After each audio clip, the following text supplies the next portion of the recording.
Let's do this. It's time for Hanging with Langan. I like that she's got a big dirty mouth that gets her in trouble. Wow. Stop me, 'cause I'm having a good time. Hey, you guys. Welcome to Hanging with Langan. Got my bells. I'm all ready to go. Bats in my belfry. Maureen Langan here. You're watching Hanging with Langan. And this is my little chat show where I chat with everyone from academics to alcoholics, because why leave anyone out? And fun, heart, smart. That's what we try to bring to you. I couple the journalistic background that I have with the comic and try to bring you a show that is has wisdom and wit. That's the goal. So I'm excited because in a moment I am going to be chatting with a woman named Valerie Lapin Ganley, who directed and produced a documentary called Shalom Ireland. Yes, Shalom Ireland, about the history of Jews in Ireland. So I'm very fascinated with that. I'm going to give you more details in a moment. If you're watching this, would you please, well, if you're not watching it, how would you know? But if you're watching this, share it. Just share this. Just let people know, hey, start a watch party. This way, this is how we grow the numbers and the audience. And that's what we do. And if you can't watch all of it, Patreon, Maureen Langan, Patreon, Patreon is where you can see all the videos of the shows if you miss any of them here. So what I want to tell you is my mother is from Ireland, not Jewish. She, though, I have Irish citizenship. I love that. So here's the deal. I've been in Ireland many times, and I've discovered this place called the Irish Jewish Museum. And I went with my cousin Andrew, who's one of the funniest human beings on the planet. And we arrived there on a Friday, pardon me, and the sun was going down. So they won't let us in because it's the Sabbath. And Andrew says, Momo, we come back when the sun's in the sky. Just such an Irish way of putting things. So I'm going to start with a clip here. It's such a great conversation. And there is a fella, long gone to God, named Robert Briscoe. And he was, my understanding, a gun runner for the IRA. And he was he was a Lord Mayor of Dublin, which is a ceremonial role, more like an ambassador is how I see it. And he was the first Jewish Lord Mayor of Dublin. And here is his son, Joe, who also went to God a few years ago, but was in the film Shalom Ireland, talking about what it means to be an Irish Jew. Here we go. My father used to say that Jews had the facility of picking up the best qualities of the wider community in which they lived. For instance, the German Jews were inclined to be a bit arrogant. The British Jews were inclined to be a bit pompous. The American Jews were inclined to be a bit boastful. And he said the Irish Jews were the friendliest Jews in the world. They also, unfortunately, drank more than any other Jews.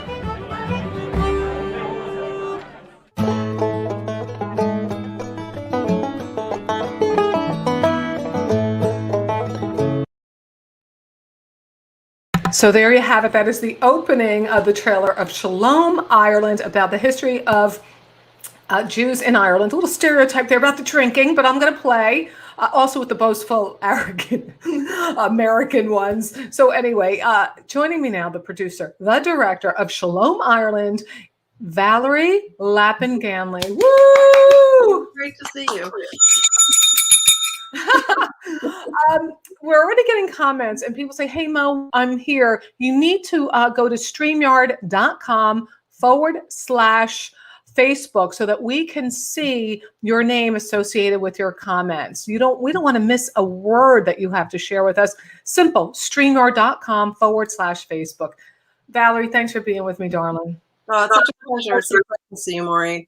Been thinking a lot during this pandemic and been kind of inspired to see how you've pivoted. Ivanka Trump told me I had to pivot.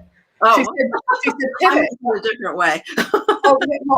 Whatever she tells me. She said, Maureen, pivot. And I said, yes. No.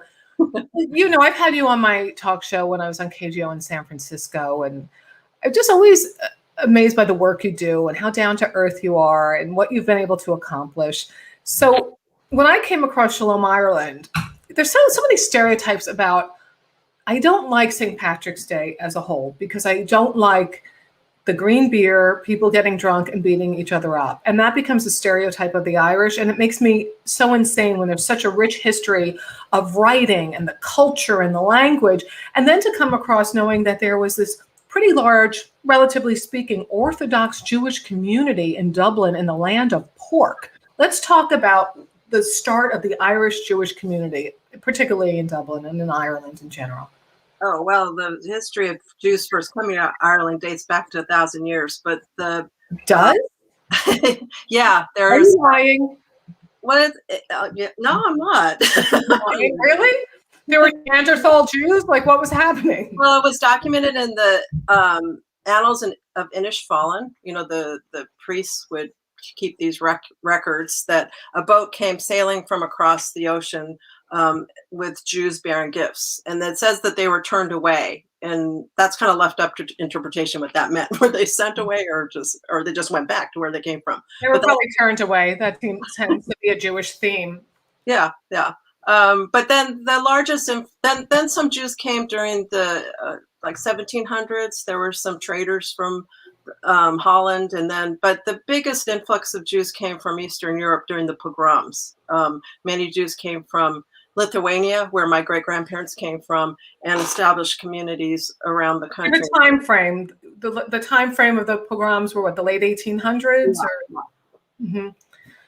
All right, so we'll get to your family in a moment. So they settled in Dublin predominantly. I know there was a Belfast.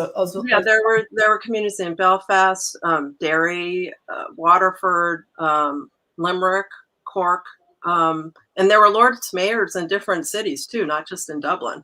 So the Briscoes were the first in Dublin, but there was a lord mayor in Belfast who was Jewish, one in Cork. Really? Yeah.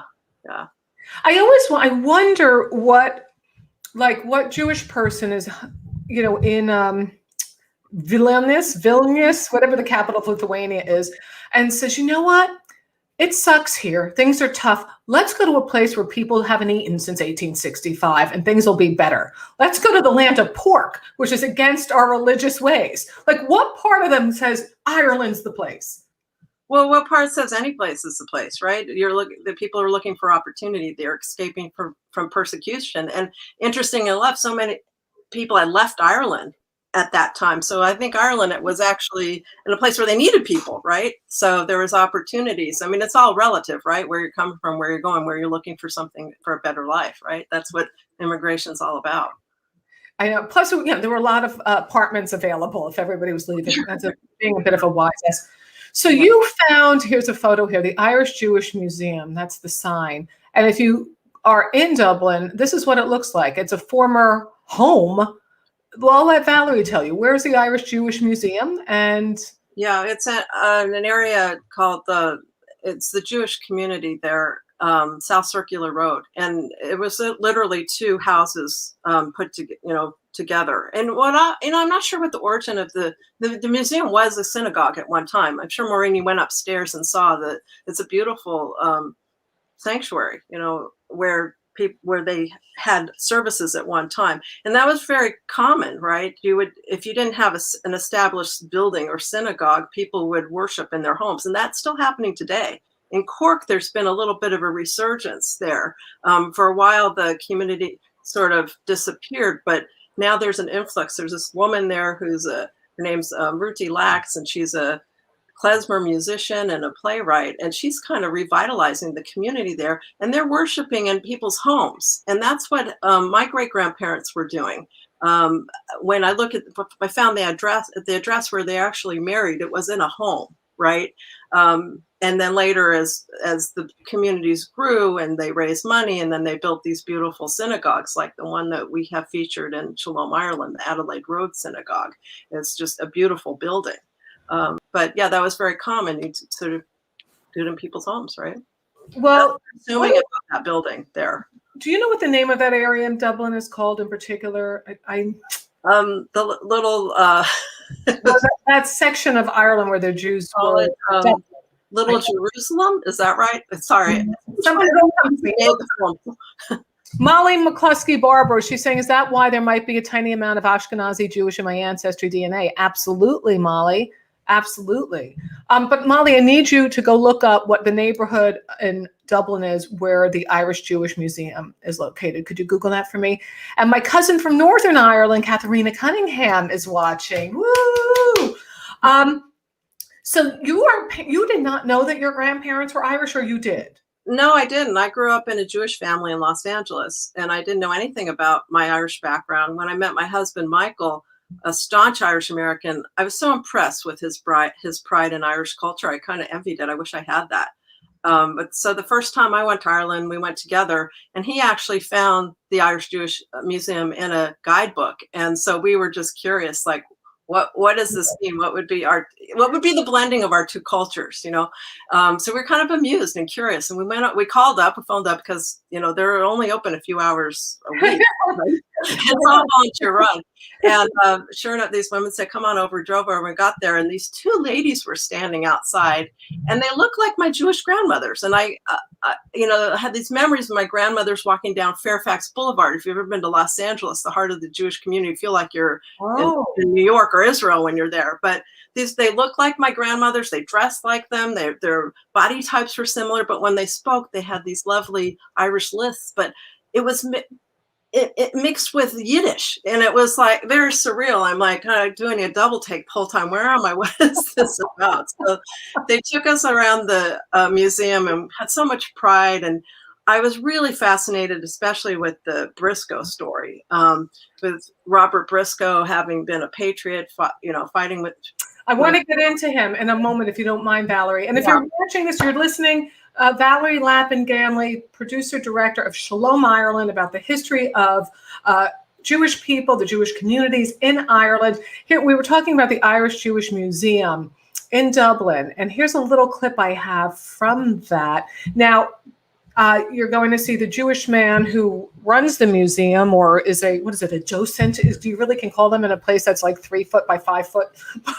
There's a lot packed into that little museum, though. It's mind-boggling how much is in this little place. It's mind-boggling how much is in there. And some of it's very funny, from stuff like the Guinness beer, kosher in Hebrew lettering. That is hysterical. But there's also some very deep things about Jewish children being there for a short time during World War II and then being sent back. A lot of heartbreaking stuff. There was a Catholic woman a nun giving the tour when I was there, because she felt she had to do a penance in general for what the Irish, predominantly Catholics, did to not help the Jews, even though they were a neutral country. So here's a little clip, though. You can't hear the Irish guy they're both Irish, but the non-Jewish Irish guy, he's asking if what happens if you are a lapsed Jew. So here you go. Take a listen. You may notice the table there, which symbolizes a Friday night table celebrated by most Orthodox Jewish households. The lady of the house, the wife, usually says a blessing over the candlesticks. Do you find that those customs are still very much held to? Of course they are. The question, what I mean, is that obviously there's a lot of lapsed Jews. A Jew can never lapse. A Jew is a Jew, no matter whatever he lapses. Right. We have a phrase in Hebrew which says, Chaverim kol Yisrael. That's Hebrew, which says, no matter where you are, a Jew is a brother to another Jew. And that's been literally the way of the Jewish people over the centuries. I love how he says that. A Jew is a brother to another Jew wherever you are, you know? So, Valerie, let's talk more about this, the museum. And then you were bringing up a fellow who I read a lot about, Robert Briscoe.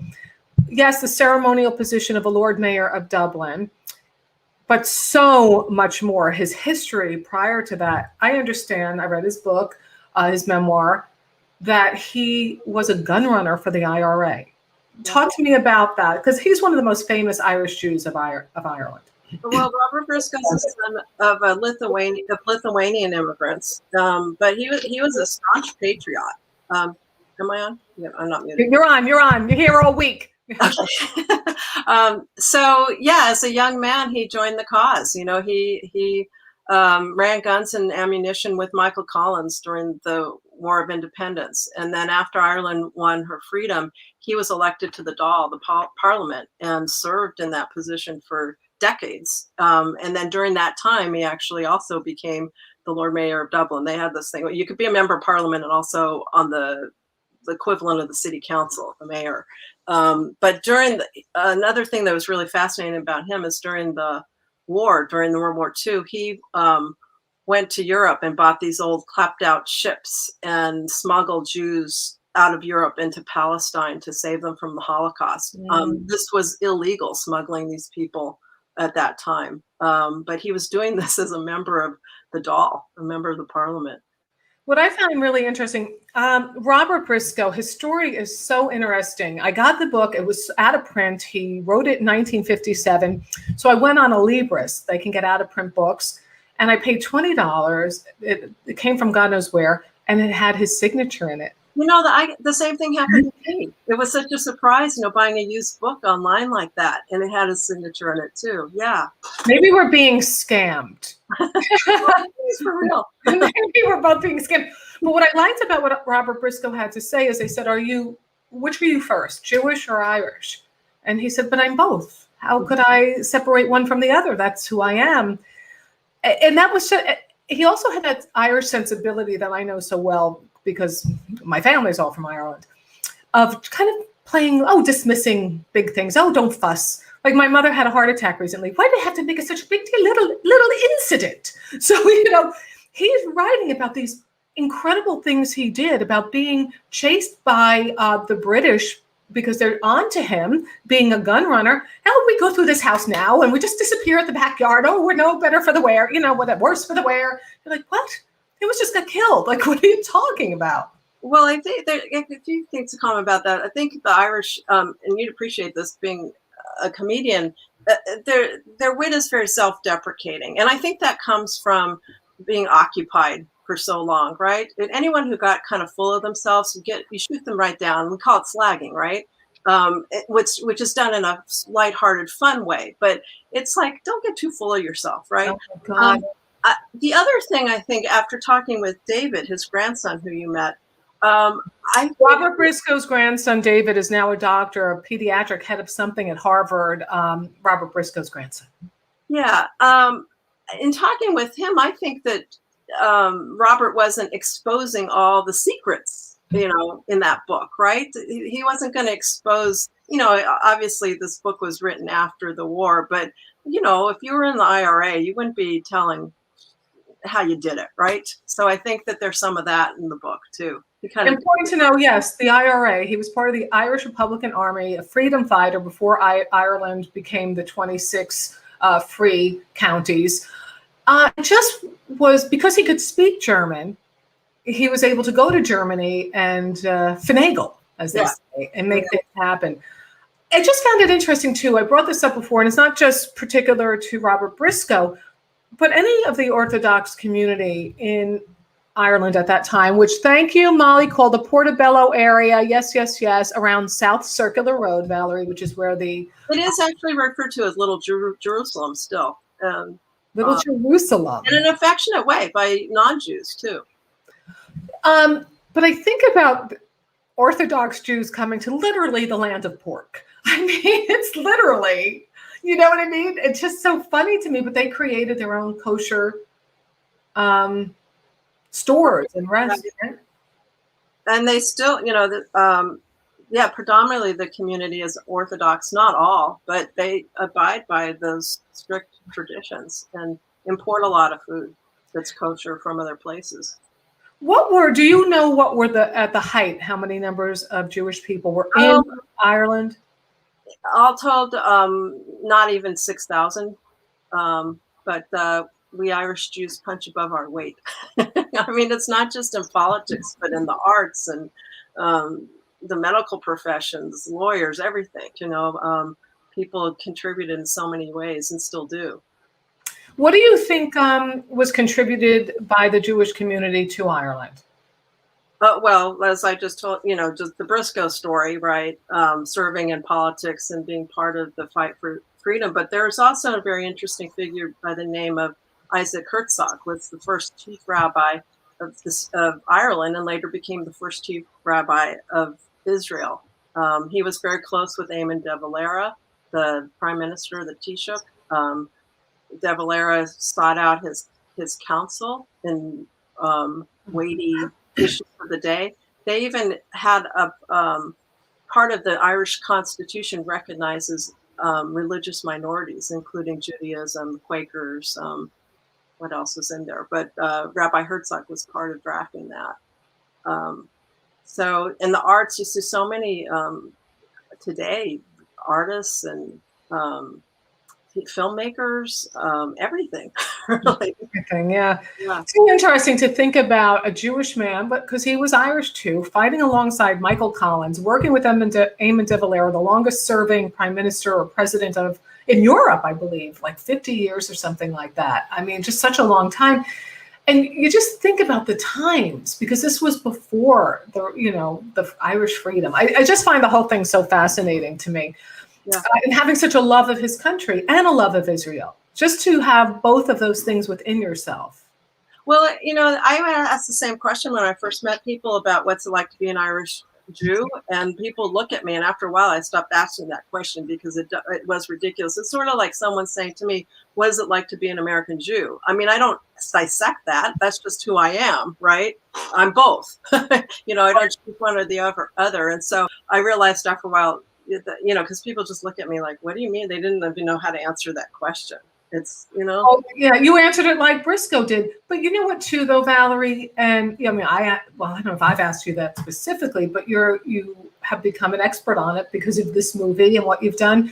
Because I think people don't expect it. And it's such a conversation piece. Really, it is. And it's a way to open up a dialogue about Jews are everywhere and everyone. And I love that. Well, and I also want to comment on what you said about the stereotypes at the beginning, because, actually Michael felt kind of uncomfortable with that stereotype about Joe saying that the Irish Jews drink more than anyone else. And actually, that's what I like about that. It sort of turns stereotypes on their head. And in all my work, I look at those things like, how do you really, what are stereotypes? Well, negative ones, right? Sometimes stereotypes can be good, but where do they come from, and how do we break those down? Because how do we get to eradicating hate? And that's about getting to know each other, right? And I feel so fortunate, like not having grown up with this culture. I used to say that I adopted it, but now I actually feel like I'm Irish, right? And that's because of a lot of research that was done since the making of the film. I actually have found that my family was pretty well established in Ireland. Really? Yeah. So I'm going to take a break, just a quick little, this is my little commercial break, Valerie, and then we're going to get back. This is my high-tech commercial break. Bear with. Hear ye. Hanging with Langan brings all of my shows to you for free because I'm all about love, because why wouldn't I do this for you? But if you're inclined, to support the show, we always say pay what you can or what you want. Nothing too big, nothing too small. And you can do that simply at paypal.me or Venmo at Mo Langan, paypal.me/Mo Langan, and Venmo at Mo Langan. If you are also inclined, this would be wonderful. If you wanted to subscribe on Patreon, patreon.com/Maureen Langan, I bring you gifts. I come bearing gifts. You can get at different levels. You can get the Don't Make Me Hate You t-shirt right over my shoulder. You can get all the video chats because we put all the audio on all the major podcast platforms, but you get all the audio. I put backstage chats and bonus chats, and we can do so many cool things, wine parties. There's so many things that we can do, and that starts at $5 a month. And then you're supporting the show and great guests that I bring to you because that's what I do. There's interviews up there with Alan Zweibel, the original Saturday Night Live writer, Jessica Kirsten, Vic DiPotetto, great comics. Just so many good stuff that you could get there. And also, I recently interviewed Christine. Well, her name is Sandra Joseph, and she played Christine in Phantom of the Opera for 10 years on Broadway, the longest running leading lady in the longest running play show on Broadway. So if you're so inclined, again, it's Patreon, Mo Langen, and Venmo, Mo Langen, and PayPal. So thank you, guys. Hear ye, hear ye. What I'm going to do is get back to Valerie Lapin, my guest, here to talk about the Irish Jewish community in Dublin and beyond in Ireland. And I'm going to replay a little clip that started it off because some of you didn't get right in. That's Robert Briscoe, who we were speaking of, the Lord Mayor of Dublin, a gun runner. He did it all. People having their weddings in Ireland, the Jewish community. Look at this, Dublin Hebrew Congregation, Irish Jewish Museum. Look at all these cool photos. And of course, Kosher Guinness. Who doesn't want that? Or just in Hebrew. I don't know if it's kosher. What do I know? Oi, what do I know from kosher? I think I'm more Jewish than most people because I'm from New York City. So I always say I'm Jewish. That's right. Little Jerusalem is what that area was called. And that's what Valerie said. All right, we're going to play this little clip from Shalom Ireland. It's part of the trailer. And this is the famous Robert Briscoe's son, Joe, talking about his father coming from, his grandfather coming from Lithuania, his grandparents settling in Dublin and giving birth to this chap and so many others.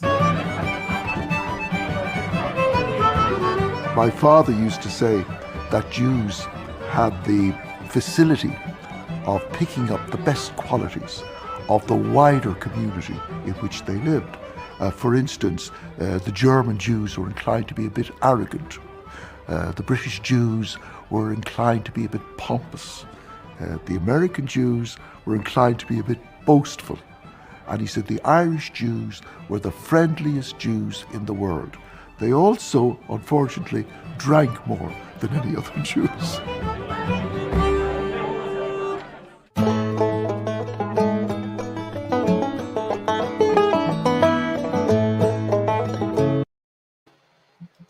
Valerie, I had wanted to replay that, the stereotypes, the Irish Jews. I just got a message here, Valerie. Herbert Wolftone, Herb Briscoe, is watching, nephew of Robert. Oh, nice. Hello. Welcome. Oh, where are you, Herbert? We'd love to know where you are. Just put it in the comments. Where do you live? I want to know everything. So, Valerie, your grandparents, you found out, unbeknownst to you, how did you know? Were they your great-grandparents? Yeah, so, as I was saying, we went to visit the Irish Jewish Museum. A few months after I got home, my dad called one day and said, we have a cousin who's a genealogist, and she has discovered that my great-grandparents, my dad's grandparents, were married in Waterford. And she sent over a few documents, and I was like, are you kidding me? My dad didn't believe it at first. And so I wrote to the Irish Jewish Museum, and one morning I get a call from Joe Morrison, who you just met, the docent, the volunteer docent. He said he was from Limerick. His mother was from Limerick. And her name was Lapin, just like mine. And he had an uncle who lived in Waterford around the same time that my family did.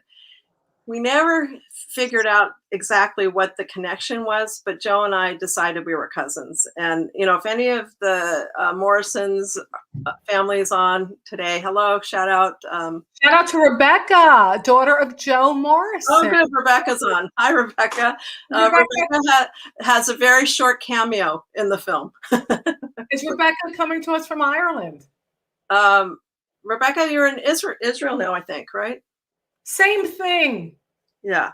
Oh my God, this is so insane. We're going to get back to your story. A gal I went to high school with, Mary Gartner. I love Mary. We went to high school together. That's her uncle Herb.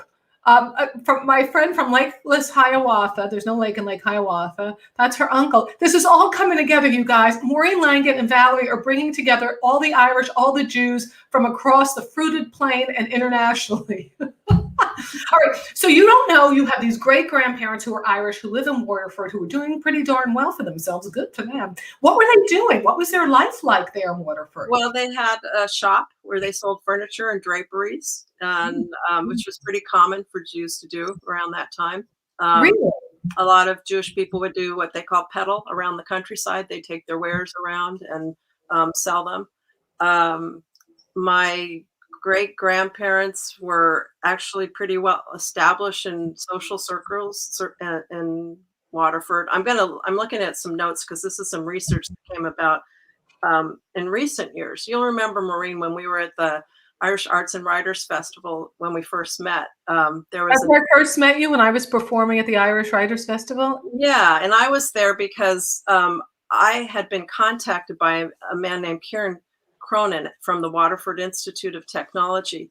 They were in the process of bringing over an exhibition called Representations of Jews in Irish Literature. And some scholars in Ireland had done extensive, deep research into this. And they took this dog and pony show on the road, and they created some museum panels to go with this research. Kieran contacted me because they were bringing it to the Waterford Institute of Technology, and he wanted to include a local angle and wanted to tell the story of my family. So turns out Kieran is a very talented researcher, knows a lot about genealogy research, and he dove in and found out all sorts of things about my family that I didn't know. You'll appreciate this. I'm going to read this part because I want to get this right. On the occasion of the royal visit to Ireland in 1885, my great uncle, William, wrote a letter to the editor of the local newspaper demanding a retraction because his name had been included in a list of Waterford citizens testifying their loyalty to their Royal Highnesses, the Prince and Princess of Wales, on this visit they were making to Ireland, right? And so he demanded a retraction because he had not agreed to that. So it appears that there were some rebels in my family.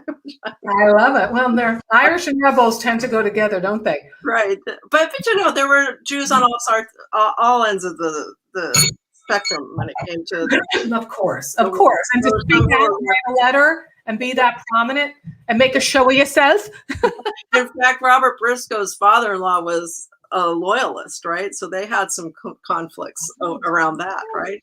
So yeah, I mean, it was like in Civil War, right? Brothers are sometimes on the opposite side. So I know that is heartbreaking. I understand that Robert Briscoe's sister became a nun. Yeah, that's interesting, isn't it? Well, when in Rome. But you know, I feel like people marry people from different faiths. People become different faiths. People embrace different faiths. You know, it's all just about isn't religion about teaching you how to love, right? And we just do it in different ways. Isn't that what it should be about? It's a really lovely way to put it. That's really a lovely way to put it, Nellie. Gosh, there's so much. So you discover your grandparents, they're doing well. You discover this Irish community, and there's so many things I want to talk to you about this. Talk to me about we've got only touched a little bit about the Belfast area, and Amy Rychek, she's watching. Hi, Amy. Hi, Amy. And again, I went to high school with her brother, and she lives out in San Francisco. This is so insane how everybody's coming together on this show. I love it. So many cool comments. White people are saying, I'm trying to listen. I guess one person, I think they got in. I don't know why there was an issue for a couple people. Talk to me about the rabbis and the connection again to Ireland, and then why they left and went to Israel, like that whole story. I don't know that rabbi well. I mean, I know of him, of course, but I don't know much about Rabbi Herzog. I know Rabbi Herzog, yeah. Well, I mean, he was a renowned scholar of the Talmud. Yeah. He was very well respected internationally as a rabbi. So it was quite an honor to be asked to become the chief rabbi of Palestine and later Israel. So, you know, it's sort of like, how do you pass up that opportunity, right? But interestingly, his son Chaim became president of Israel, right? So there's quite a big Irish Jewish community in Israel. I met quite a few folks when I was there showing the film. Really? We had a great time. It was a great hooey. Yeah. The Irish ambassador brought cases of the good stuff, the good Irish whiskey that we had at this film screening. It was a lot of fun. And there were some musicians playing Irish music there in Jerusalem. It was wonderful. Yeah. I love the sessions when people just get together with their instruments and put together a little bit of a hoolie. What did you find? Well, you're talking about being in Israel and finding a large Irish contingent. So you mean now they're Jewish? They've been born and raised in Israel, but they came from an Irish background, similar. Yeah, sure. Yeah. People wanted to make Aliyah and, go to Israel, live in Israel, be part of the creation of that country. So yeah, there's a pretty big Irish community in Israel. What are some of the things? And Rebecca, if we could get Rebecca on. Where Joe's daughter living in Israel now. I would love to see if we could get. I don't, I do my own technology here. I'm like Silicon Valley on my own, just chucked to the wolves in this crazy pandemic. I have pivoted. I'm just looking at some of the comments. Rebecca is there, and Herb and Mary. I feel like the romper room lady, my friend Molly here. I see Amy. I was on romper room. That's my claim to fame. I grew up in Hollywood. I was on romper room. Sorry, but I digress. Well, no, but my friend Molly was the romper room lady in New York and New Jersey. Oh, really? Yes. There's a lot. It's all coming together. My friend Robert Miller is watching too. I had a Seder. Was it called a Seder? I believe at his house. When the sun goes down, you eat a nice meal, right? That's a Seder. It doesn't have to be just a special holiday. You have one on a Friday. It's for Passover. Oh, then what did I have with the meal with the candle? You had a Shabbat meal. I had a Shabbat meal. Yeah. So I had a Shabbat meal at my friend Robert Miller and Sarah Lee Kessler's home. And before I left, I used the restroom, washed my hands, and then I shut off the lights, thinking I was being polite, shutting off the lights, but they can't put them back on because they're modern Orthodox and the lights have to stay off. So they couldn't sleep the whole next day. Yeah, it's my fault. I'm sorry. What surprised you? Because when I was at the museum, the Irish Jewish Museum, my friends, when I was there, and some of it, of course, it's so fun to see the little details that you didn't know about the Guinness beer that's in Hebrew. But some of the things just struck me so painfully about the children escaping World War II. And they were given a bit of a respite, I understand. They were allowed to come to Ireland. I'm just picking a number, say 6 months. But then they were going to be sent back once they weren't supposedly in danger anymore. I read something about that. Well, some of them actually came to America. So it was a humanitarian effort. And I think that the people who were part of that look back on that fondly. They stayed at a farm in Northern Ireland. They were on a farm. So yeah, there were some efforts.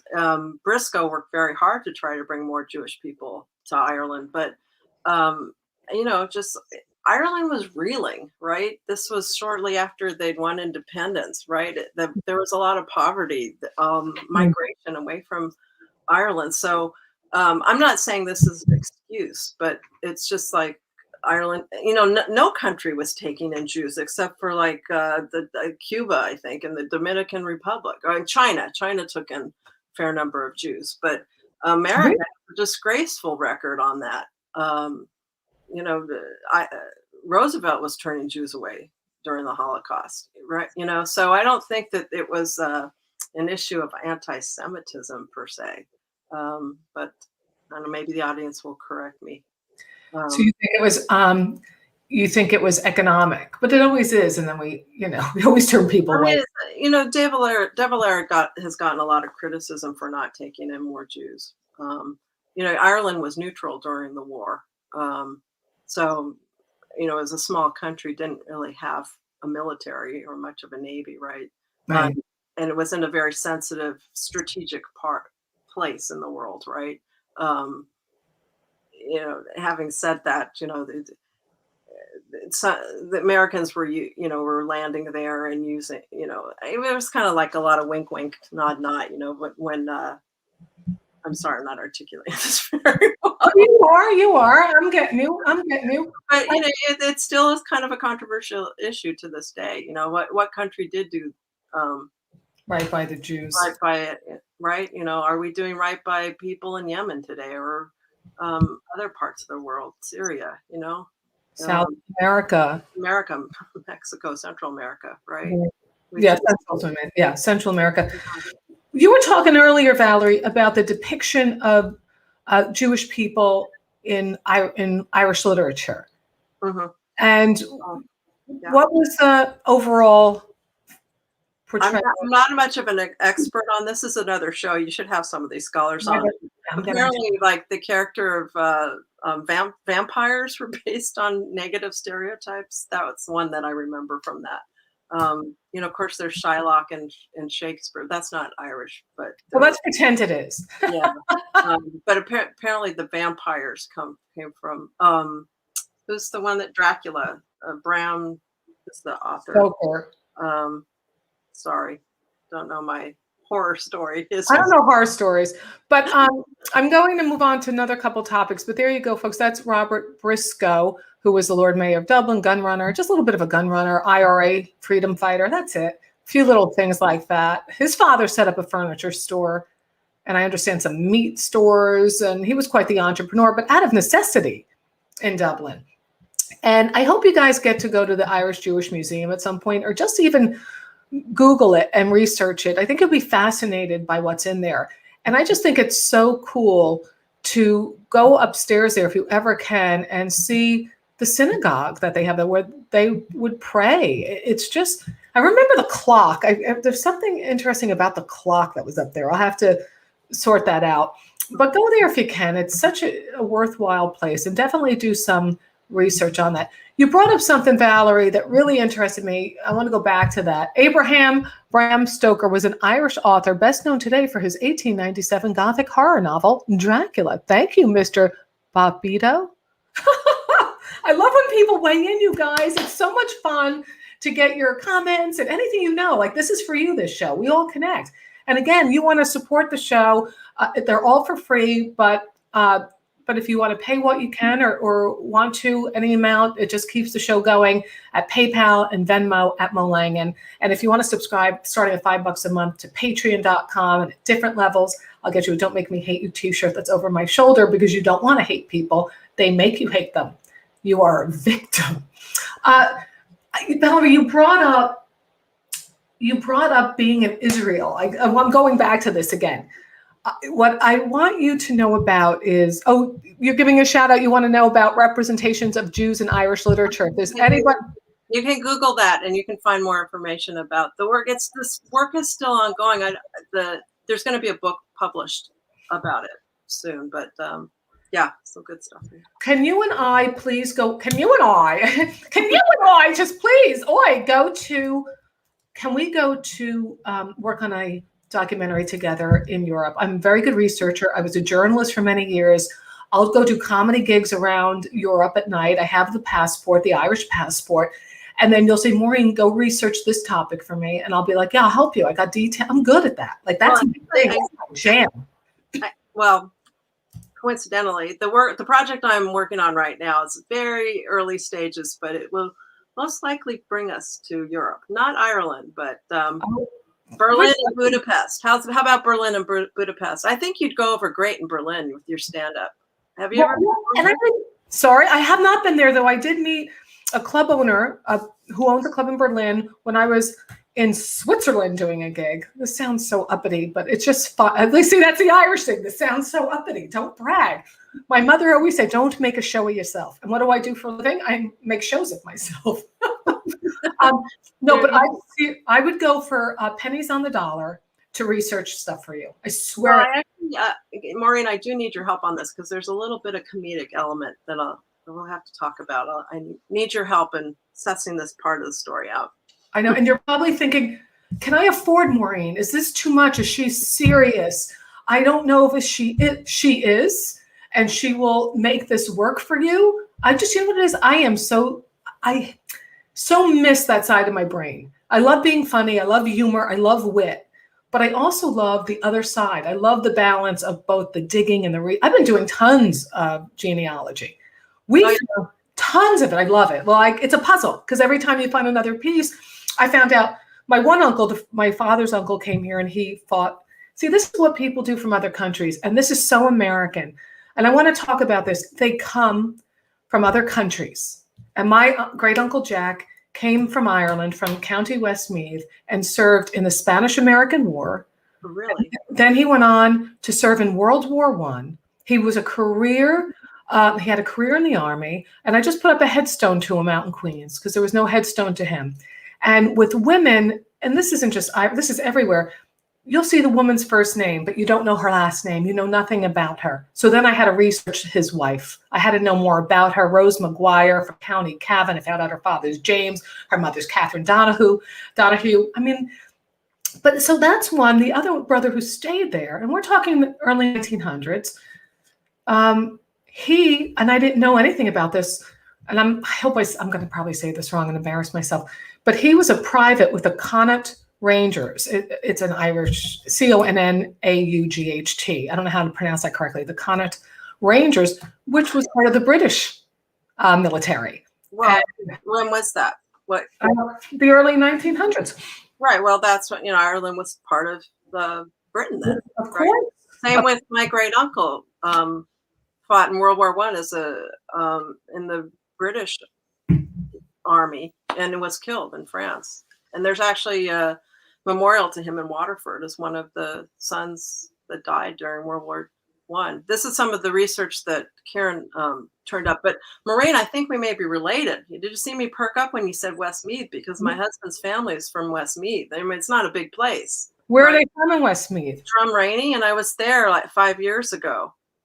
Well, my family is from Rath Conrath. We'll have to connect with your husband. And where's he from? I'm going to look that up. Westmeath. Yeah, Drumrainey. How do you spell that? Drumraney, I think. I'll look that up. I have this right here on the wall.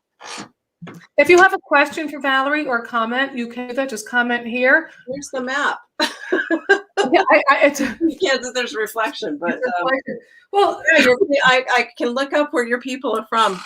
Wow, yeah. I think we're related. Wouldn't that be something? Well, okay. Well, I have two stories to tell you because, well, I want to tell you about that one in Pittsburgh, and then I want to tell you when I hear in recent years that people should only come to America merit-based, what they can bring to this country. I think about, well, people come here out of necessity.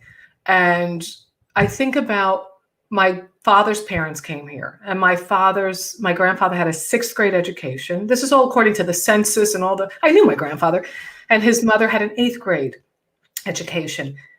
And then my father gets a civil service job working for the sanitation department, the union. That was considered really great.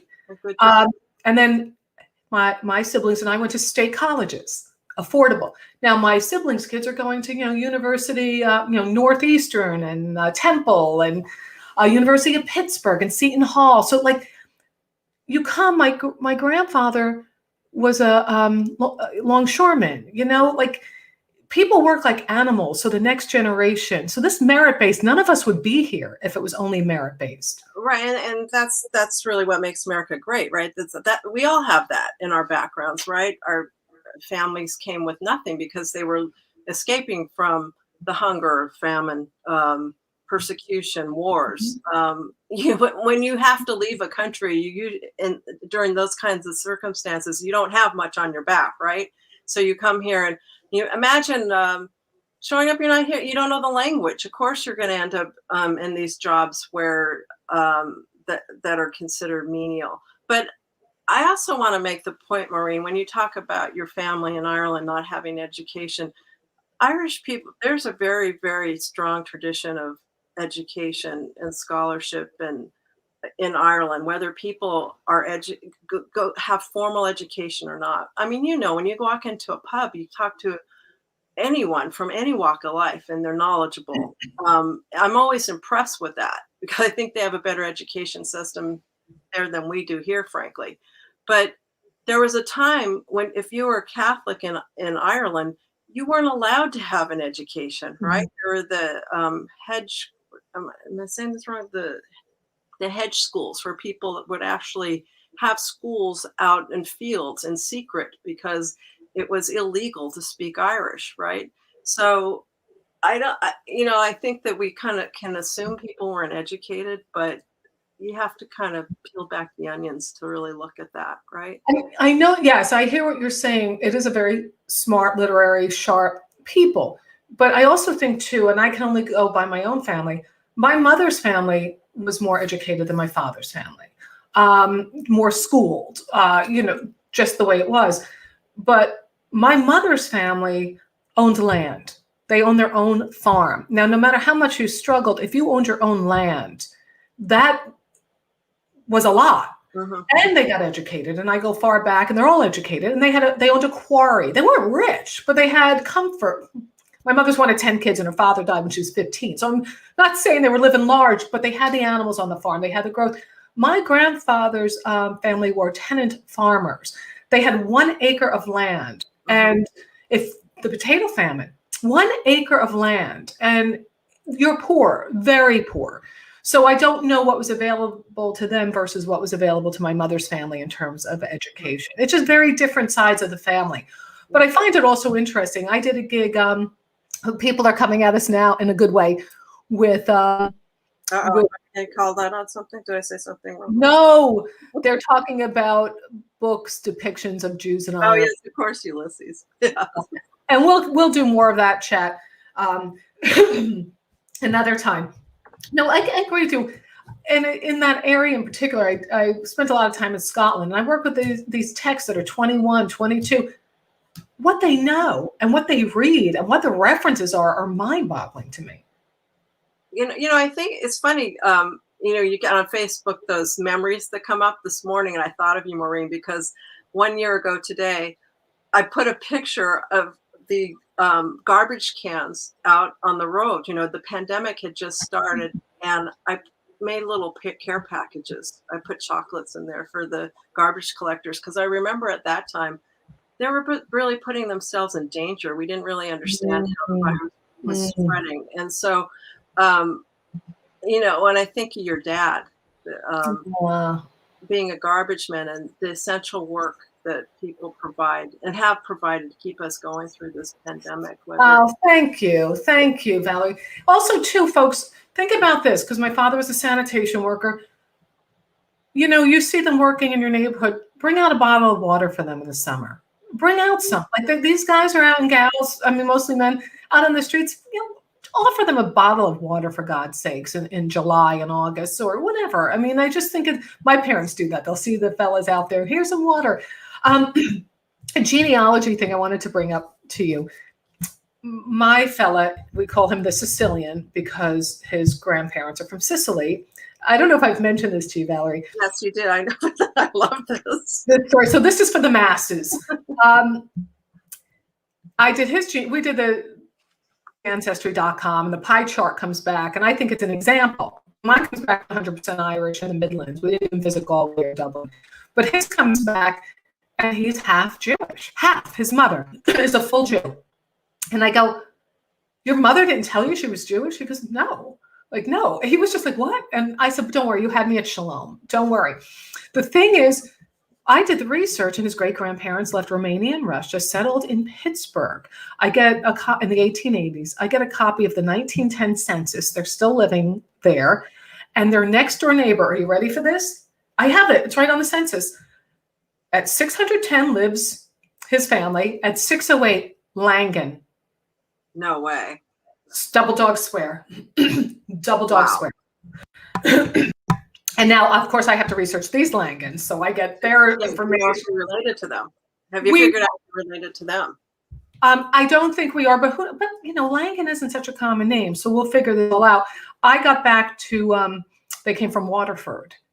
And the interesting thing, this is what I want people to understand. So I find out, what did this man do who came from Waterford in the 1860s? He was, and I thought I was misreading it, a puddler. And I'm like, a peddler? Like, who goes to rural Pennsylvania outside of Pittsburgh to peddle their wares? What do you got? Like a bit for the cow? Like, what are you selling? I go, well, that makes no sense that he would be a peddler. It looks like puddler. I look up puddler. I didn't know that was a trade. Have you ever heard of a puddler? You probably have. I didn't. Yeah, I hear you, peddler, but I think I have heard of that before. Yeah. Well, a puddler, and this is, I'm putting it in Maureen's rudimentary terms, they take one kind of metal and they turn it into another by putting it in the fire. You know how Pennsylvania became steel capital? They take some iron, and once you make it hot, it becomes another kind of metal. I studied English. I don't know what that is. But that what the travelers do in Ireland? Oh, the tinkers, they would fix your pots and pans. They would come to the farm, my mother said, and they'd fix your pots and pans. Yeah. But this was different. They're in a heated, flame-infested area with this metal, and their average age was 40, life expectancy, because of all the soot and smoke. And I thought, how the hell bad is your life in Ireland that you come here and that's your job? Mm-hmm. That's a better life. Pretty insane. Well, now, Valerie, they came right after the famine then, right? So Right. they were starving. Or as we say, the Great Hunger now, right? There really wasn't famine. The food was being exported to England. There was food in Ireland. that's what a lot of people don't understand. There was food. They just took it from them. And that's why when I hear people go, well, you should come to this country legally, apply and wait to get your paperwork that says yes. I'm like, and I've heard Irish people say this. Well, we came legally. Well, okay, then the quotas were so much higher, or there were none at times. Well, it's arbitrary what's legal. It's whatever law you pass at the moment, right? It depends on who's in office, right? Well, prior to the last administration, we allocated 110 slots for, give me you're tired, you're hungry, you're poor, you're huddled masses. Now I understand it's under 10,000. And this had nothing to do with the virus. This was pre-virus. Right. I said to somebody, okay, so you're in a famine, you're trudging along in your bare thread clothing with your kids. And you're like, okay, let me fill out a little telegram and say, anybody get space for me in the Lower East Side? You brought this up before, and I do want to go back to it before I let you go. I know I've held you longer than I said. I just am amazed, like when you went to Israel and met people of Irish descent, Irish Jews now living in Israel, what did they have a lot of that same kind of music and culture, or was it vastly different? Well, a lot of the people I had met had recently, been there for a few decades, but they grew up and were raised in Ireland, so they spoke like they were Irish, right? Well, in Ireland, but I mean in Israel. Yeah, I mean in Israel. Yeah, Okay. yeah. They would.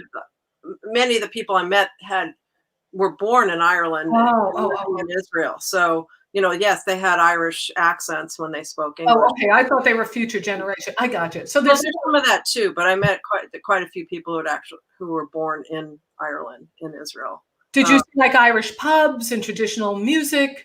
Yeah, I mean they love the Guinness. I mean that's why Kosher Guinness was made, was for export to Israel, right? You don't. It was. Here you go, a bottle of the. Look at this, you guys. Here's the bottle.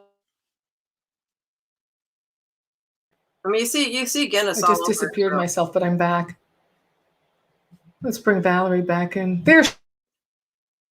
Hi, can you hear me? I mean,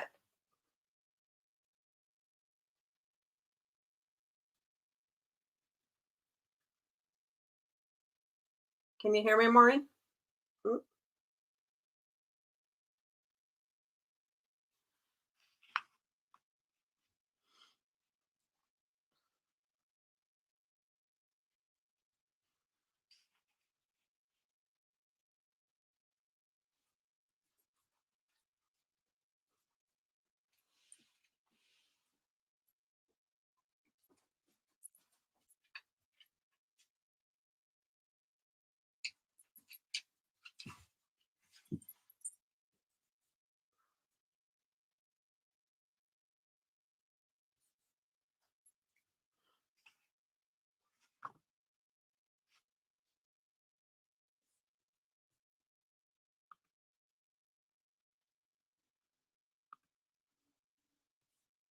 Oh, hi.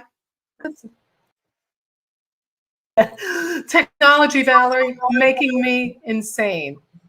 You're doing great. You're doing great. Listen, this is what's out there. This is not me. These are the ether, the programs, the StreamYard. But listen, you have been so wonderful to spend this kind of time with me. And I want people to know that they can follow you at, oh no, you're back, Sarah, we're back. She said you're so knowledgeable, and that was from Sarah, and she's very happy that you were here. My childhood friend. My childhood friend. So your production company, Share.Productions, is where people can learn more about you? Yeah. And I would like you to give a quick shout out to your other film, which is fascinating. Long Ride Home. Long Ride, yeah. The Long Ride, again, another story of immigration. It's about the... Is it The Long Ride or The Long Ride Home? The Long Ride. But that's an honest mistake because I used the music from Michael Frontian's Spearhead in the open, and that song is called Long Ride Home. So easy mistake to make. Yeah, it's about the birth of the new civil rights movement for immigrant workers here in the U.S. So, yeah, I have a trend here of immigration stories. Another great flick that Maureen Langan watched and interviewed Valerie on KGO, my former radio station, where the program director never listened to my show and had no idea that I had a background in journalism. It doesn't matter. There's no bitterness. So thank you, my cousin Kathy Cunningham. Very positive program. Going to look up loads of links about you. You know, you guys, thank you for watching, because when I have people like Valerie on, I try to bring you the best guests possible who have something to offer. We have a good time. We chat. We relax. And one more shout out, if I may, shameless Maureen Langan plugs, but we'll take your comments. You don't have to go away just yet. Please go to Patreon and support the show. Get a Hanging with Langan t-shirt. You know, there's a lot of fun stuff there, and you keep the shows coming, and you can join as simply at $5 a month. Or you say, you know, Maureen, I just want to make a one-time donation. I think about you and I love you so much. Sure, PayPal or Venmo at Mo Langan. I give you these shows for free, but also pay what you can, and that keeps them going. Valerie, Mary Gartner, thank you for watching. She says, Valerie and Maureen, she really enjoyed the show. Joy Diamond is bitter with me. An enlightened discussion. So good. People really enjoyed this. And you guys, I'm going to put you in the green room, Valerie, and say a proper goodbye and see when I'm meeting you in Berlin.